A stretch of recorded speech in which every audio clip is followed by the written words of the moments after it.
Listen closely, my children, for this is the story of how the sky first learned to weep, and the earth drank its fill.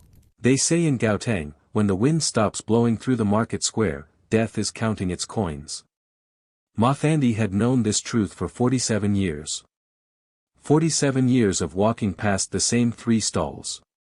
47 years of watching the Dlamini sisters, Namsa, Zodwa, and Bull, sit like queens on wooden thrones, their tables overflowing with the fattest chickens, the ripest tomatoes, the brightest fabrics.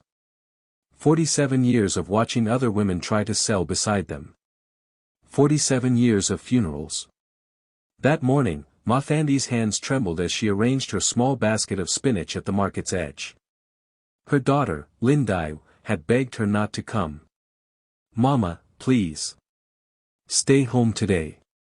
You know what happened to Masabia?" Yes. Mathandi knew. Masabia had tried to sell chickens 2 weeks ago. They found her 3 days later, her mouth full of feathers, her eyes wide with terror, her body twisted like someone had wrung her out like wet cloth. The police called it a heart attack. The village knew better. But Mathandi's husband had died 6 months ago, and the pension money was gone. Her grandchildren needed school fees. So she came to the market with her small basket, her head down, praying the Dlamini sisters wouldn't notice her. The morning sun crawled over the dusty square. Women arrived, setting up their blankets far from the Dlamini stalls. Everyone knew the rules. Don't sell what they sell. Don't speak too loud. Don't let your shadow touch their tables. Mathandi was folding her spinach leaves when the wind died. Just stopped. Like the world had held its breath. She looked up. The Dlamini sisters were staring at her. All 3 of them. Their eyes black like river stones. Their faces smooth despite their 70-something years. Namsa, the eldest, smiled. Her teeth were too white, too perfect. "Mathandi," she called, her voice sweet as poisoned honey. "You're selling spinach today." The market went silent. Women stopped haggling. Children stopped playing. Even the flies stopped buzzing. Just a little, Mathandi whispered. "My grandchildren. Spinach." Zodwa clicked her tongue. "We sell spinach." "The best spinach," Bull added, her voice like wine through a graveyard. "I'm sorry," Mathandi started gathering her things with shaking hands. "I'll go. I'm sorry." But before she could stand, her basket tipped over. By itself. The spinach scattered across the ground, and as Mathandi watched in horror, the leaves began to rot. Right there. Turning black, curling up, releasing a smell like death. The Dlamini sisters laughed. A sound that made Mathandi's bones hurt. "Go home, old woman," Namsa said softly. "Before you join your husband." Mathandi ran. She was still running when her chest began to hurt. Still running when her vision blurred. She collapsed 2 streets from her house, her lips turning blue, her fingernails black. Her neighbors found her an hour later. Still breathing. Barely. As they carried her home, thunder rolled across the cloudless sky. In the market, the Dlamini sisters smiled at each other. They didn't know that 50 kilometers away, on a farm in the mountains, a young woman named Thando had just received a visitor made of starlight and ancient anger. Thando was 23 and exhausted. 3 years. 3 years since her parents died in the car accident. 3 years of running their small vegetable farm alone. 3 years of failing. The soil that once gave her father prize-winning tomatoes now yielded only dust. The chickens stopped laying eggs. The fruit trees dropped their fruit before it ripened. Every morning, Thando walked the fields and cried. Every night, she fell asleep too tired for dreams. Until that night. She woke to her bedroom filled with light. Not sunlight. Not moonlight. Something older. Something that made the air taste like rain and lightning. A woman stood at the foot of her bed. Tall. Impossibly tall. Her skin darker than midnight, glowing like the earth after the first rain. Her eyes held galaxies. Her voice resonated in Thando's chest when she spoke. Thando, daughter of the soil. Thando couldn't move. Couldn't scream. Could barely breathe. I am Namkubelwain, the figure said. Goddess of rain and harvest. Mother of fertility. The Dlamini witches have poisoned my domain. For 60 years, they have stolen life from the earth to feed their greed. They have killed 17 women who dared to challenge them. They have turned Gauteng's market into a graveyard. The light intensified. Thando's room disappeared. She saw the market square.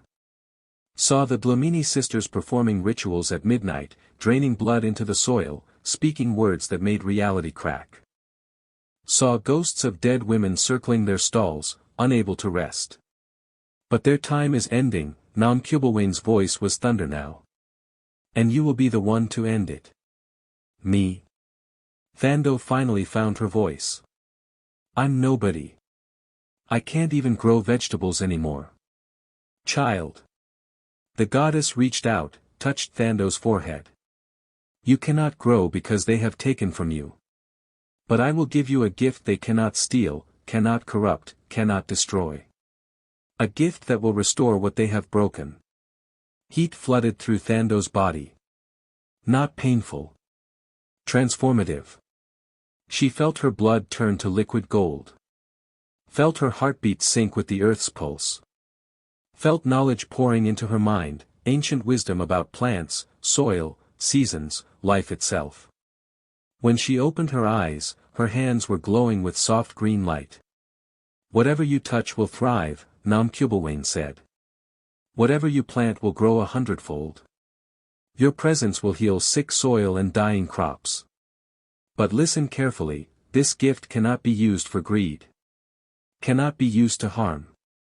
The moment you try, it will leave you. Why me? Thando whispered. Because you have suffered without becoming bitter.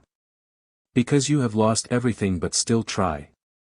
Because your heart is pure soil, ready for planting. The goddess began to fade. Go to Gauteng market. Sell your harvest. The Dlamini sisters will come for you. When they do, remember this, dark magic is powerful, but it is not patient. It will always overreach. Let them destroy themselves.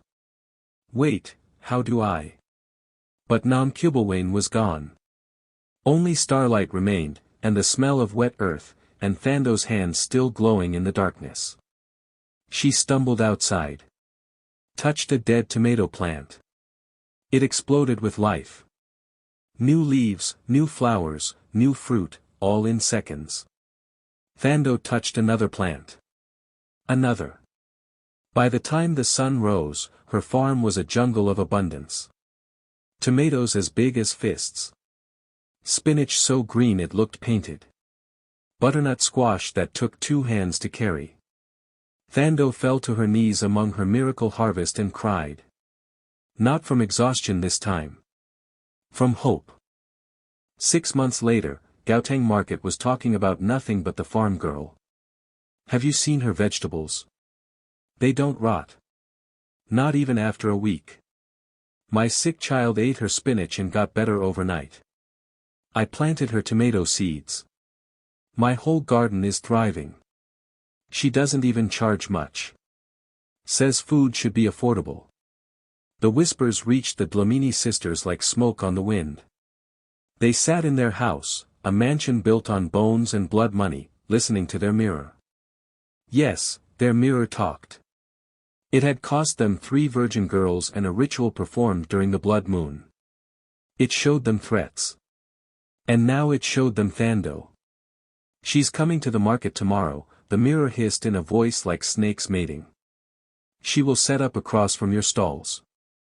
The people will flock to her. Your power will begin to drain. Namsa stared at Thando's image. The girl was beautiful in a natural way that made Namsa's cosmetically preserved face look like a mask. She was young. Happy. Innocent. "We'll kill her tonight," Zodwa said, already reaching for their ritual knife. "No." Namsa stopped her. "Too obvious. 17 dead women, everyone suspects. We need to be careful. Let her come to the market. Let her feel safe. Then we'll take everything from her, her gifts, her life, her soul. A powerful harvest requires patience." Bull smiled. "And if she has protection?" "Everyone breaks," Namsa said. "We just need to find the right pressure point." They didn't know that pressure, when applied to the wrong substance, causes explosions. The next morning, Thando arrived at the market before sunrise. Her bakkie was loaded with crates of vegetables so perfect they looked unreal. Her aunt, Makumalo, had come to help, despite her fears. "Thando, everyone knows about the Dlamini sisters. Maybe we should. We should feed hungry people," Thando said gently. "That's why the goddess gave me this gift." They set up their stall across from the Dlamini tables. When the sun rose and the market opened, people flooded to Thando like water finding its level. "These tomatoes. Look at them. And so cheap. Sisi, I'll take everything." Within an hour, Thando had sold half her stock. Within 2 hours, a line stretched across the market square. People were crying as they bought her vegetables, thanking her, blessing her. The Dlamini sisters watched their own stalls sit empty. No one even looked at their produce. Their perfect tomatoes seemed suddenly artificial. Their spinach looked gray next to Thando's. Namsa's eye twitched. A crack appeared in her coffee cup without anyone touching it. "Bad sign." "Sister," Zodwa whispered. "We need to act." "Not yet," Namsa forced a smile. "Watch." They watched Thando all day. Watched her laugh with customers. Watched her give free vegetables to an old woman who couldn't pay. Watched her glow, literally glow slightly, when a child hugged her legs in thanks. By sunset, Thando had sold everything. People were begging her to bring more tomorrow. She was radiant with joy, counting her money and already planning which school fees to pay first. She didn't notice the Dlamini sisters following her with their eyes as she packed up. Didn't see Bull drop 3 drops of black oil onto the ground where Thando's shadow had fallen. Didn't hear Namsa whisper to the dying wind, "Now we know what she loves." The people. Her gift. Her joy. "We'll take it all." That night, the Dlamini sisters performed a ritual that made the moon turn red. They called on their dark patron, a thing that lived in the space between death and undeath, that fed on suffering and despair. "Bring her to us," they chanted. "Bring her broken. Bring her desperate. Bring her ready to give us everything." The thing in the darkness smiled with too many mouths and went to work. Thando woke up screaming. In her dream, hands made of shadow had grabbed her throat. Voices had whispered her name over and over until it stopped sounding like a name and started sounding like a curse. She'd seen the market burning, the people she'd fed rotting from the inside out, her hands cracking and bleeding as her gift died. Just a nightmare. Just a nightmare. But when she tried to get up, her legs wouldn't work. Completely numb. She had to crawl to the bathroom, panic rising in her throat. By the time feeling returned an hour later, the sun was high. She'd missed her usual market arrival time. Thando rushed through her morning routine, her hands shaking, touching plant after plant to reassure herself that her gift still worked. It did. The plants thrived. Everything was fine. Everything was not fine. At the market, something had shifted. The atmosphere felt wrong. Heavy. When Thando set up her stall, people came, but their smiles seemed forced. Their purchases were smaller. A few looked at her with something that might have been suspicion. "Sisi Thando," one woman said quietly. "My son, the one who ate your spinach last week?" He's sick again. Worse than before. What? But. And my neighbor's chickens. She bought your feed. They all died last night. Thando's blood ran cold. That's impossible. My gift heals. It doesn't. I'm sure it's not your fault, the woman said quickly, but she was backing away. Others were listening now. Whispering. Across the square, the Dlamini sisters watched. Their stall was suddenly busy again. People who'd abandoned them were returning, buying their vegetables, their loyalty restored through fear. Namsa caught Thando's eye and smiled. Over the next week, it got worse. Much worse. A child who'd eaten Thando's tomatoes developed a rash. A man who'd bought her butternut squash claimed he found worms in it. He hadn't, but the Dlamini sisters had planted the thought in his dreams. A woman swore Thando's carrots had made her violently ill. Thando tested everything. Her gift was still pure. Her produce was still perfect. But lies spread faster than truth, and fear was more contagious than love. The crowds at her stall dwindled. Then stopped. By the 10th day, she sat alone surrounded by perfect vegetables no one would buy. People walked past, some sympathetic, most afraid, all heading to the Dlamini sisters' stalls. Thando's aunt found her crying behind her baccy. They're doing this, Thando whispered. The Dlamini sisters. I don't know how, but they're poisoning people's minds against me. Then we leave, Makumalo said urgently. We go back to the farm. We sell somewhere else. No. Thando wiped her eyes, and they flashed with something harder than tears. The goddess sent me here for a reason. These women have been killing and terrorizing for 60 years. Someone has to stop them. Child, they'll destroy you. Maybe. Thando touched a tomato, watching it glow with life. But I think they're going to try to take my gift first. And when they do, they'll learn that some things can't be stolen. She didn't see the 3 crows watching from the market roof. Didn't know they were reporting every word back to their mistresses. That night, the Dlamini sisters gathered in their ritual room, a basement lined with bones and blood stains so old they'd turned black. She won't sell her gift, Zadwa said. She's too pure. Too stupid. Everyone sells, Namsa corrected. We just haven't offered the right price yet. Bull pulled out a clay doll. Began pushing pins into it, each one placed with precision. What if we take something she loves? Her aunt? Her farm? Too obvious. Namsa thought for a moment, then smiled. We take her credibility. Her sanity. We make the entire village believe she's cursed. Dangerous. And when she's completely isolated, desperate, broken, then we offer her salvation. A ritual that will cleanse her. A ritual that will actually transfer her goddess gift to us. And if she refuses? She won't. Namsa's smile widened. Because we'll make her hurt the one thing she could never forgive herself for hurting. The people she's trying to save. The sisters began chanting. The candles flickered. And in the market square, 50 kilometers away, something terrible began to grow in the darkness. Mathandi was the first to collapse. She was walking through the market, her heart finally healed enough to return, when she saw Thando's stall. Saw the young woman sitting alone, unsold vegetables piled around her like an accusation. Mathandi's heart ached. She knew what it felt like to be targeted by the Dlamini sisters. She walked over. Sisi Thando, I'll buy. The words froze in her throat. Her chest seized. She fell forward, gasping, clawing at her collar. Thando caught her, lowered her gently, screaming for help.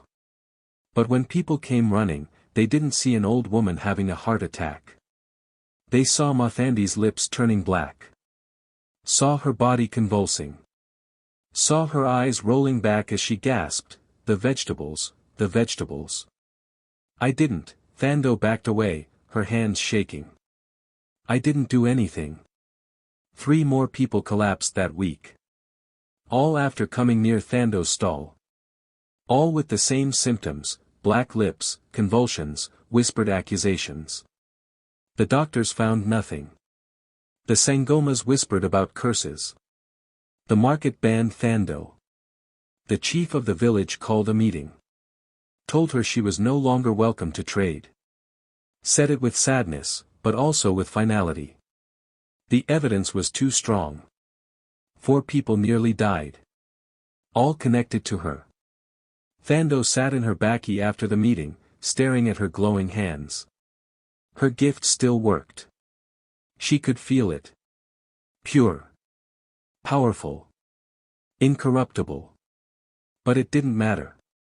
The Dlamini sisters had turned her miracle into a plague. Her phone rang. Unknown number. Hello. Thando. It was Namsa's voice. Honey sweet. I'm so sorry about the misunderstanding at the market. Misunderstanding? Thando's voice shook with rage. You did this. You cursed those people and made it look like my fault. Me? Child, I'm just a simple market trader. But I do know people. Powerful Sangomas. Traditional healers who can help you. Who can cleanse whatever darkness is attached to you. I'm not cursed. Then why are people dying when they touch your vegetables? Pause. But there is a way to fix this. A ceremony. Ancient. Powerful. It will prove your innocence. Remove any taint. And afterward, you can return to the market with your reputation restored. Thando closed her eyes.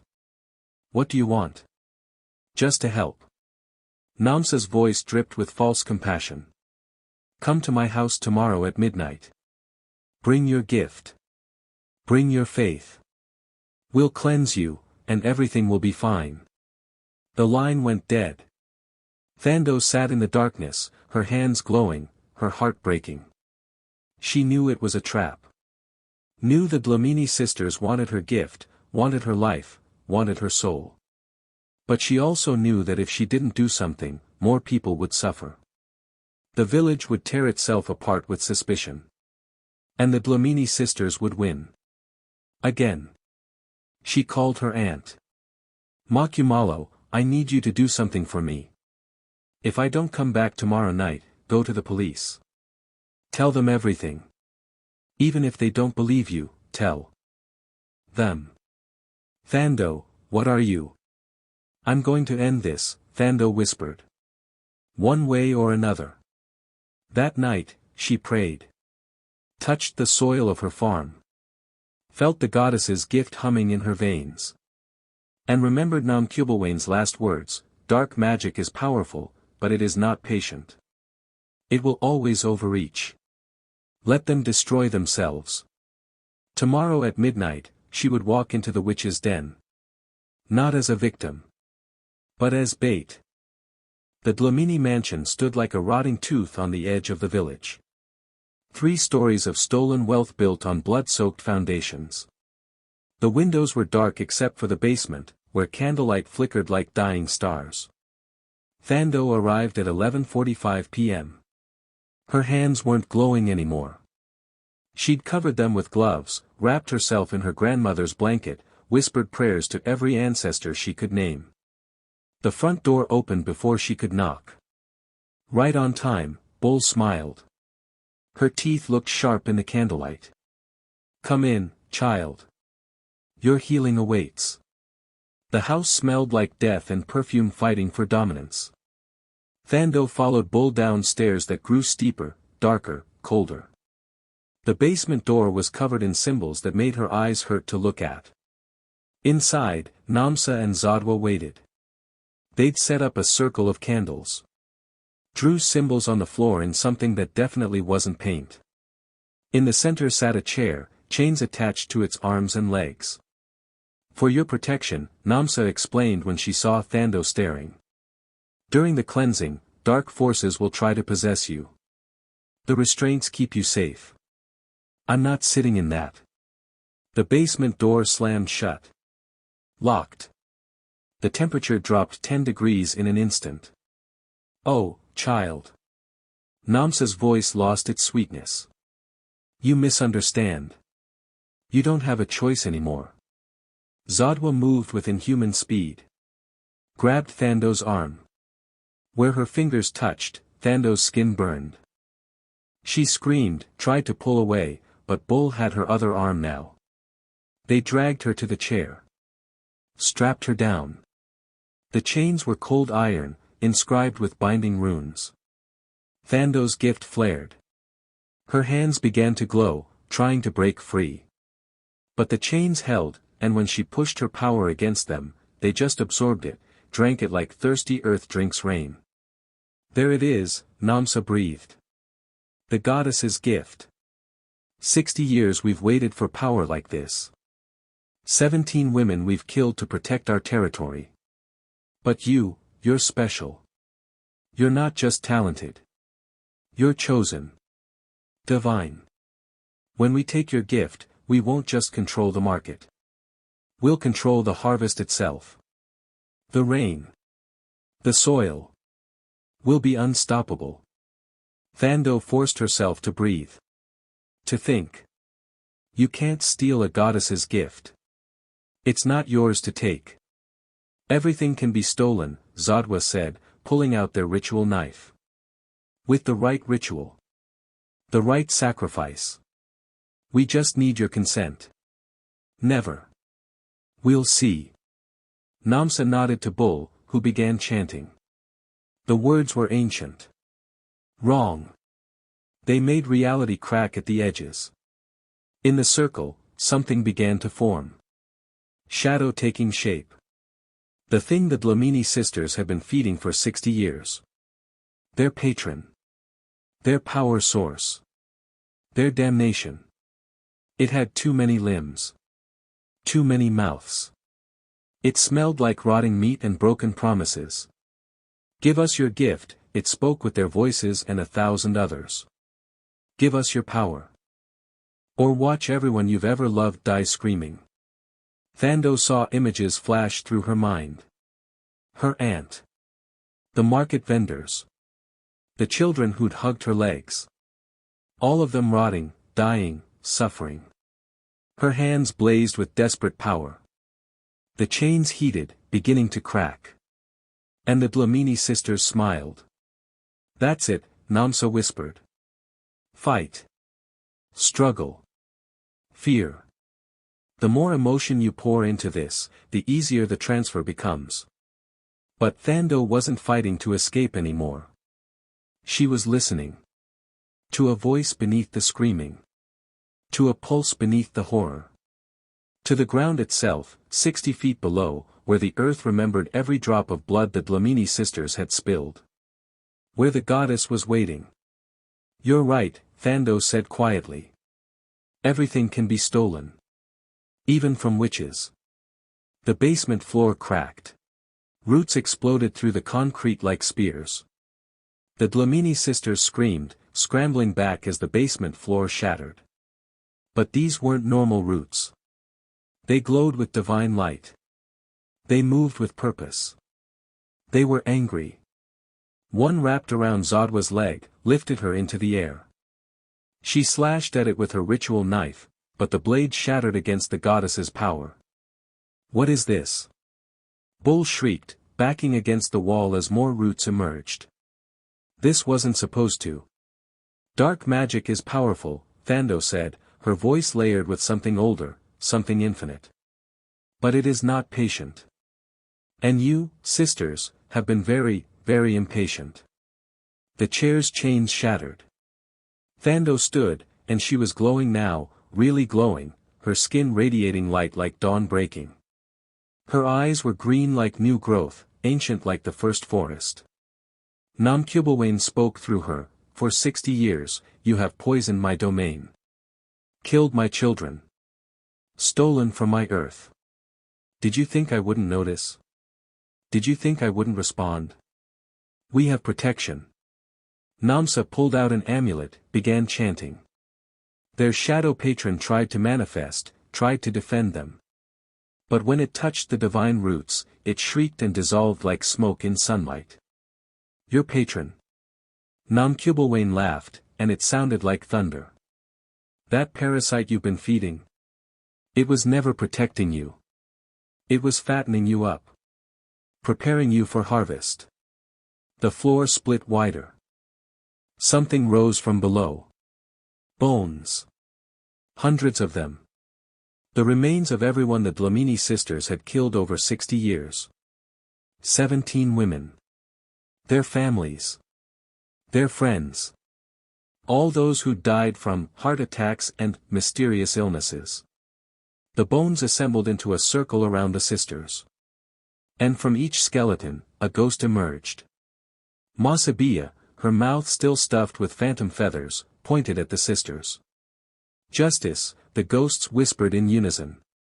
Justice. Justice. Justice. Namsa fell to her knees, her perfect face finally showing her true age. Please. We can share the power. We can serve you. We'll stop killing. You'll face the consequences of your choices. Namkyubulwane's voice was final as death.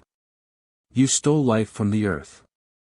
Now the earth takes back what's hers. The roots began to pull. Not upward. Downward.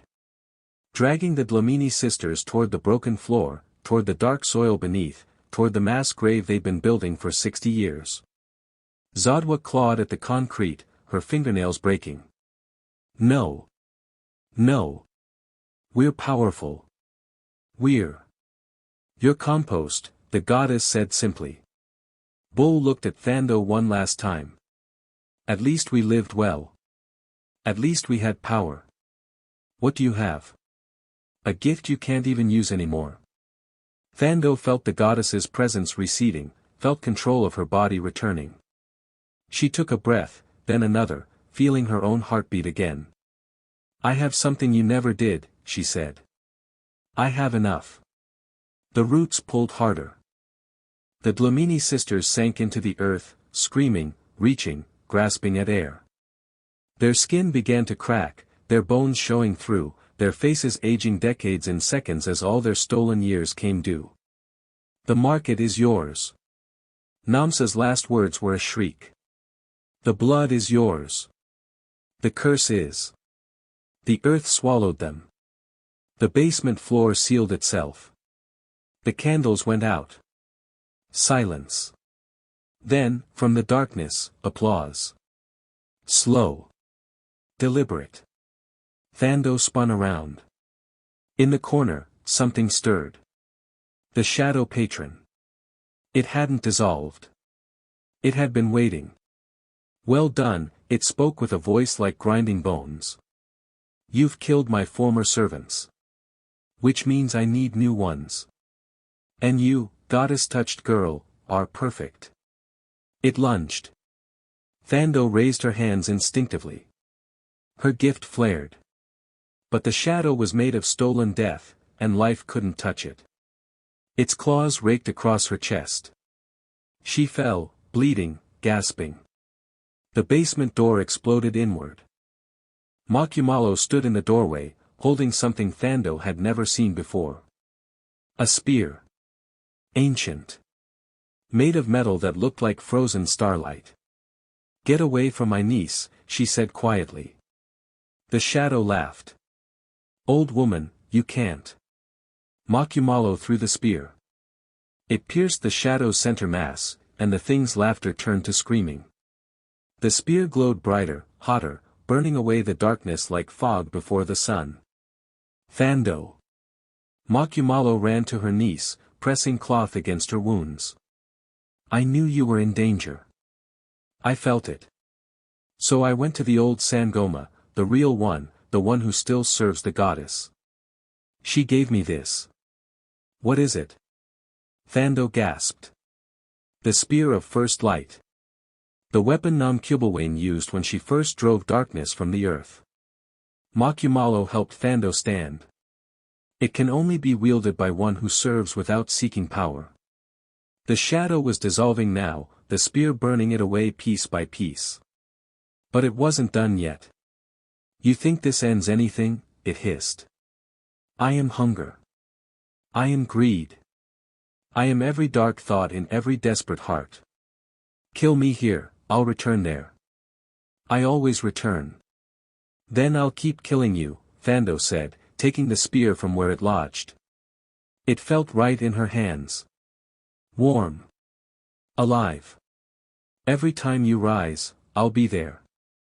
That's what the goddess chose me for. Not just to grow vegetables. To be a guardian. She drove the spear deeper. The shadow shrieked one last time, then exploded into ash. The basement shook. The walls cracked. The entire mansion groaned like a dying beast. It's collapsing. Makumalo pulled Thando toward the stairs. The house was built on dark magic. With the sisters and their patron gone, it can't stand. They ran. Up the stairs, through hallways lined with stolen treasures, past rooms full of blood money. The mansion was eating itself, walls imploding, floors cracking, 60 years of evil finally paying its debt. They burst through the front door just as the building collapsed behind them. It fell inward, into itself, like a rotten tooth finally extracted. When the dust settled, there was nothing left but a crater. And in that crater, something green was growing. Thando limped closer, her wound still bleeding but her heart soaring. Grass. Fresh, vibrant grass where the mansion had stood. And in the center, a single flower. White. Perfect. Glowing slightly in the moonlight. The earth is healing, she whispered. Makumalo wrapped her in a blanket. Come. Let me take you to the hospital. Not yet. Thando touched the ground. Felt the soil's gratitude. Felt the goddess's approval. I need to go to the market. At dawn. People need to see that it's over. You're wounded. I'm blessed. Thando smiled through her pain. There's a difference. At dawn, when the first vendors arrived at the market, they found Thando waiting at her stall. Bandaged. Exhausted. But surrounded by the most beautiful vegetables anyone had ever seen. And behind her, the 3 Dlamini stalls were gone. Just empty spaces where they'd stood for 60 years. The market slowly filled with whispers that became shouts that became celebrations. The Dlamini sisters were gone. The curse was broken. The market was free. People rushed to Thando, apologizing, crying, buying her vegetables like they were absolution itself. And maybe they were. But Thando noticed one person hanging back. Mathandi. The old woman approached slowly, fear still in her eyes. Sisi, she said quietly. I'm sorry I doubted you. I'm sorry I.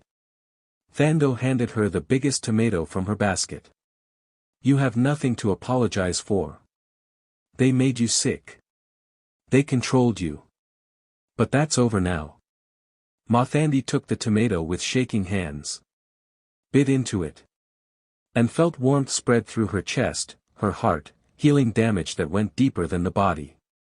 She began to cry. Not from pain this time. From relief. All around the market, people were crying, laughing, buying, celebrating. The nightmare that had haunted Gauteng for 6 decades was finally over. Thando sold out by noon. Then she stood in the center of the market square, the spear of first light leaning against her stall, and spoke to the crowd that had gathered. The Dlamini sisters are gone. Their dark magic is broken. This market is yours again. But remember, they got their power because we were afraid. Because we let them operate in silence. Evil thrives when good people are too scared to act. Don't let that happen again. The crowd erupted in cheers. The chief himself came forward, apologized publicly, restored Thando's trading rights with honors. But as the celebration continued, Thando felt something. A tingling at the back of her neck. She turned, looked toward the old forest at the village's edge. A figure stood there. Tall. Glowing. Namkubelwane. The goddess raised her hand in salute. Then faded like morning mist. Her work here was done. 3 months later, the crater where the Dlamini mansion had stood was unrecognizable. It had become a garden. The most beautiful garden in all of Gauteng. Flowers bloomed year-round. Fruit trees bore their weight 12 months a year. Medicinal plants grew in abundance, free for anyone who needed them. The village had turned it into a memorial. 17 stone markers, one for each woman the Dlamini sisters had killed. At the center, a plaque that read, "They took our lives but not our memory. They stole our voices but not our truth. May this garden grow where evil fell." Thando visited it every week. Tended it personally. Her gift made it thrive beyond imagining, but she liked to think the spirits of the dead women helped too. Sometimes, when she weeded between the markers, she felt hands guiding hers. Gentle. Grateful.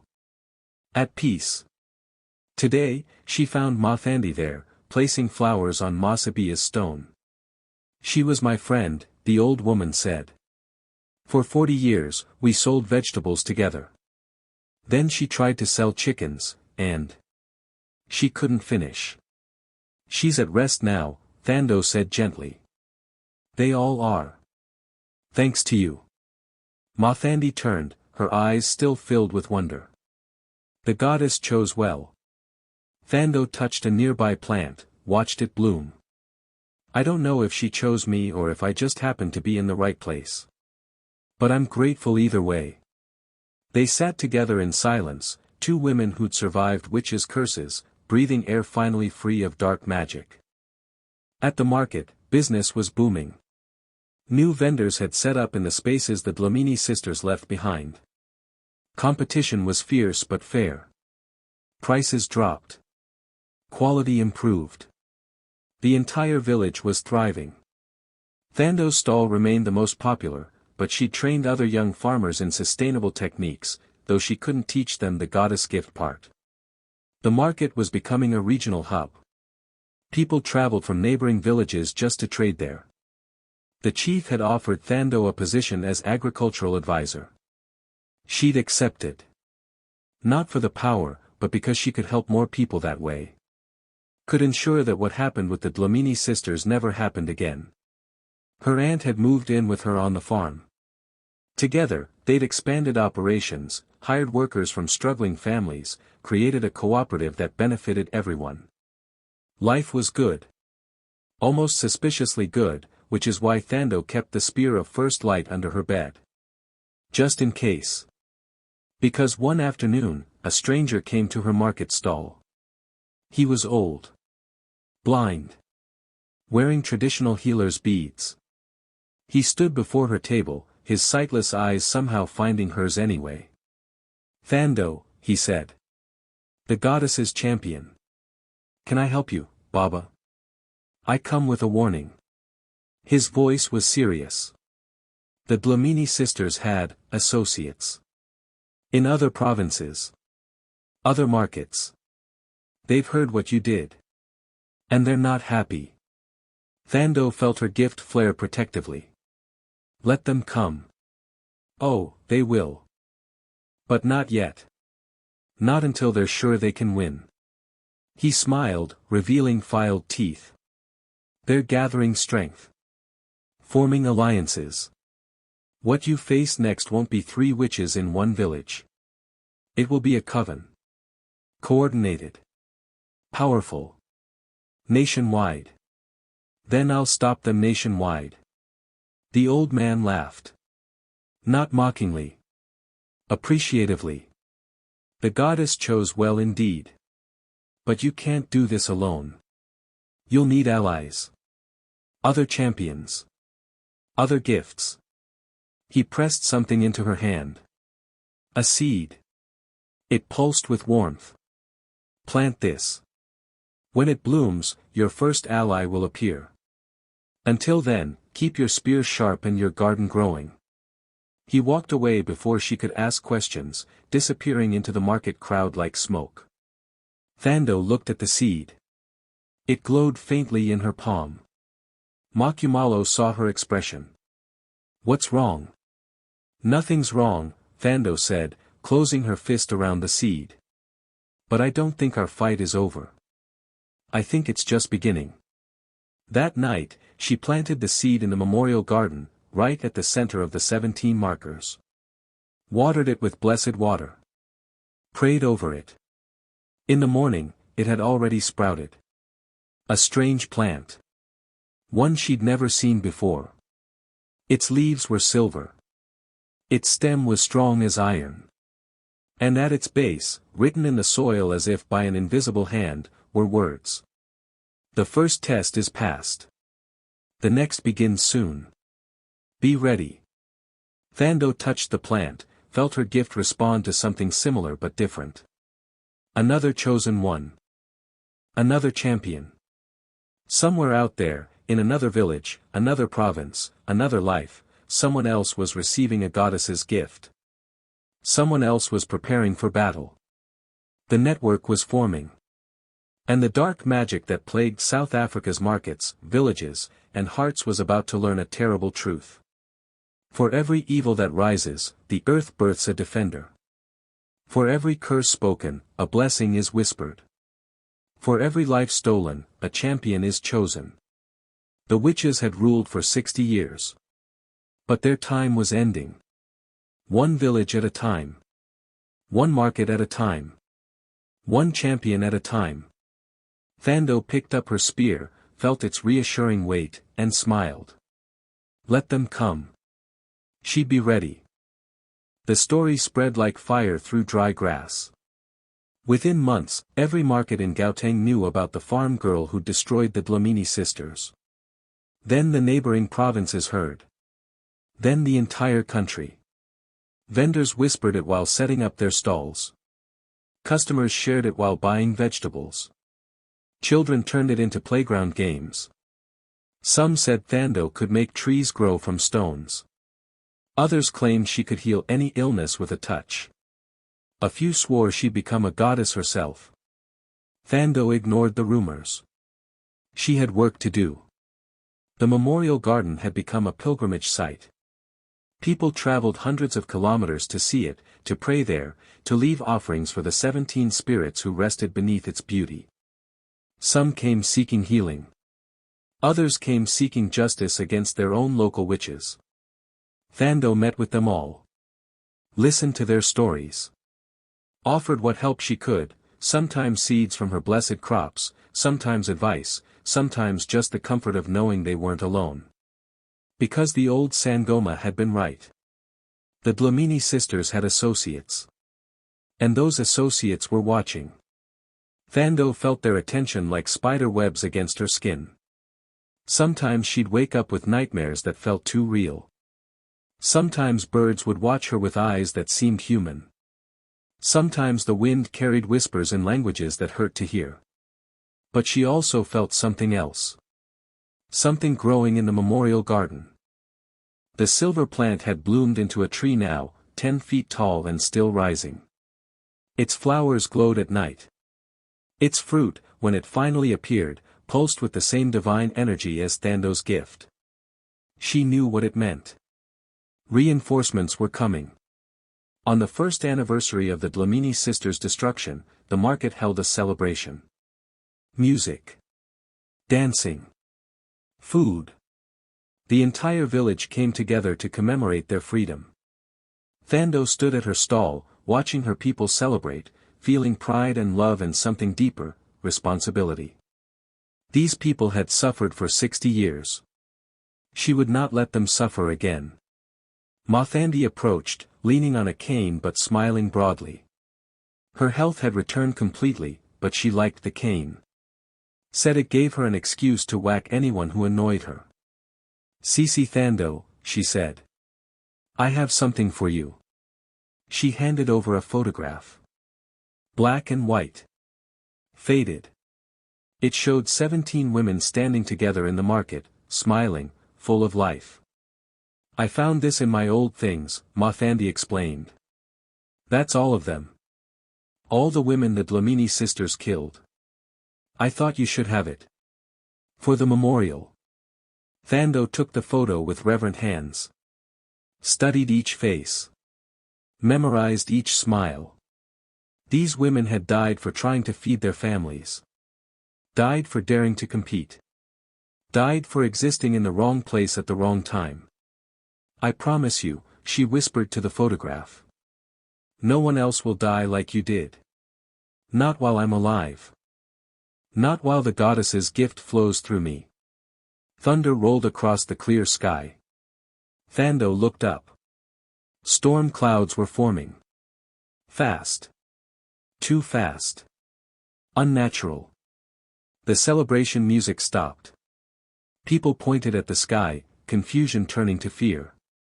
Thando. Makumalo's voice was urgent. Something's wrong. The clouds swirled into a spiral. Lightning flashed. But this wasn't normal lightning. It was red. Angry. And it struck the ground in the center of the market square. When the light faded, 3 figures stood there. Women. Old. Dressed in traditional Sangoma garments, but wrong, the beads were made of bones, the cloth was stained with things Thando didn't want to identify, their staffs topped with human skulls. Thando, the center one called. Her voice echoed like it came from a cave. The girl who killed our sisters. The market erupted in screams. People scattered. But Thando stepped forward, the spear of first light appearing in her hand as if it had always been there. Your sisters murdered 17 women. They poisoned this market for 60 years. They got what they deserved. They got what you gave them, the woman on the left hissed. And now we give you a choice. Join us. Share your goddess gift. Help us control every market in South Africa. Or die like the Dlamini sisters died. There's a third option, Thando said quietly. Oh. I make you regret coming here. The women laughed. It sounded like bones breaking. Child, we are the Makai's coven. We've been practicing dark magic since before your grandmother was born. We've killed hundreds. Cursed thousands. We serve forces that make the Dlamini sisters' patron look like a children's toy. And I serve the earth itself, Thando said. So let's see who's stronger. She planted the spear in the ground. The market square exploded with life. Vines erupted from the soil, thick as pythons, fast as lightning. They wrapped around the witch's legs, their arms, their throats. But the Makai's coven wasn't the Dlamini sisters. They were ready. The woman on the right spoke a word that made reality crack. The vines withered. Died. Turned to ash. The center woman raised her skull staff. Lightning struck Thando. Red. Burning. It threw her backward 20 feet. Makumalo screamed. Tried to run to her niece. But the left witch waved her hand, and Makumalo froze in place, unable to move, forced to watch. Thando struggled to her feet, her gift trying to heal her burns. But the dark magic was fighting it, slowing it, corrupting it. You see, the center witch said. We're not amateurs. We've spent years preparing for you. Learning your weaknesses. Planning your destruction. She walked closer, her smile revealing teeth filed to points. The goddess's gift is powerful. But it's still just one gift. We have 3 witches. 60 years of combined knowledge. And the backing of forces you can't imagine.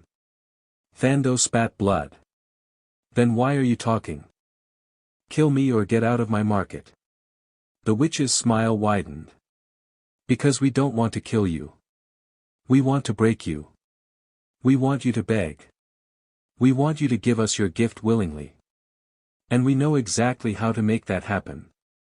She pointed at the crowd of frozen villagers. Choose, she said. Give us your gift, or watch everyone in this market die. Slowly. Painfully. One by one. Starting with your beloved aunt. The skull staff glowed. Makumalo began to scream. Not from pain yet. From the promise of pain. From feeling the curse approaching, knowing what was coming, unable to stop it. Thando tried to stand. Tried to fight. But two witches held her down with invisible hands while the third prepared to destroy everything she loved. This was it. The moment she'd fail. The moment evil would win. The moment. The silver tree in the memorial garden burst into flame. Not destructive fire. Pure light. Divine fire. It burned brighter than the sun, and when the light faded, a figure stood beneath it. A young man. Tall. Strong. His hands crackling with electricity. His eyes glowing blue. Around his neck, a talisman that pulsed with power similar to Thando's but different, where hers was growth and life, his was storm and change. You want a fight, he said, his voice carrying thunder. Try fighting someone your own size. He raised his hands. Lightning struck all three witches. Real lightning. Godly lightning. The kind that doesn't just hurt, it purifies. The Makai's coven scattered, their dark magic disrupted, their concentration broken. Makumalo fell free of the paralysis. The market villagers stumbled back to life. Thando felt hands helping her up. She looked into the young man's face and saw determination. Saw strength. Saw another chosen one. I'm Sifo, he said. Chosen by the storm goddess. And I'm here to help. The Makai's witches regrouped, fury replacing their confidence. But they were facing two champions now. Two gifts. Two gods chosen. This isn't over, the center witch shrieked. We'll return. With more. With armies. You can't fight us all. Then we'll find more champions, Thando said, standing beside Sifo, their gifts resonating together, creating something stronger than either alone. For every evil that rises, a defender will appear. That's how this works. That's how it's always worked. The witches vanished in red smoke, but not before the center one whispered, the council will hear of this. And when they come, all your champions won't be enough. Silence. Then cheers. The market erupted in celebration again, but this time it was different. Tinged with awareness. The battle was far from over. Thando looked at Sifo. He looked back. They both understood. This was just the beginning. Across South Africa, in other provinces, other markets, other lives, more champions were being chosen. More gifts were being given. An army of light was forming to fight the darkness that had plagued their land for generations. The Dlamini sisters had been one battle. The Makai's coven would be another. But the war? The war was just beginning. And Thando was ready. The moral. Evil thrives in silence. Evil grows when good people are too afraid to act. But evil cannot survive when the community stands together. When the brave step forward. When the chosen accept their calling. The Dlamini sisters ruled for 60 years because people were afraid. They died in one night because one woman was brave enough to fight. Darkness is powerful. But light, when it stands together, is unstoppable. Whatever evil you face in your market, your workplace, your community, you are not alone. You are not powerless. And if you have the courage to stand, the universe will send you allies. Because for every curse spoken, a blessing is whispered. For every life stolen, a champion is chosen. For every night that falls, the dawn is promised. Stand up. Speak out. Fight back. The earth is on your side. If this story moved you, awakened something in you, or made you believe in justice again, subscribe to Freeside Tales. More stories of magic, justice, and triumph are coming. Stories of ordinary people who become extraordinary. Stories that remind us that evil never wins forever. Drop a like, share with someone who needs to hear this, and come back tomorrow for another tale from the soil of Africa. The ancestors have many more stories to tell, and we're just getting started.